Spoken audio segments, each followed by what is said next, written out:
Gala Dragot shkëlqen në Lenui Botanik, këngëtarja belge shqiptare Gala Dragot ka lënë përshtypje të forta në performancën e saj në festivalin prestigjioz Lenui Botanik, netët botanike, duke konfirmuar se është një nga emrat më premtues në brezin e ri të muzikës alternative në Belgjik.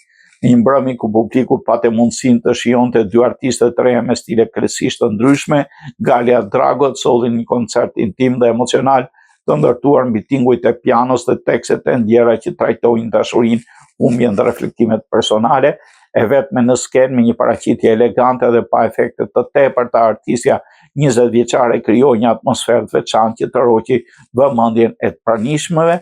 Këngët e saj të mbushura me ndjenja dhe sinqeritet artistik treguan pekuri krijuese, një identitet të qartë muzikor. Kritikët e vlerësuan veçanërisht interpretimin e këngëve të reja që do jenë pjesë e EP-s së saj të parë. Ajo është vajza e këngëtarit shqiptar Robert Aliaj. Historia e saj artistike është po aq interesante sa muzika që krijon, edhe pse fitoi konkursin televiziv The Voice Kids, ajo vazhdoi karrierën e saj.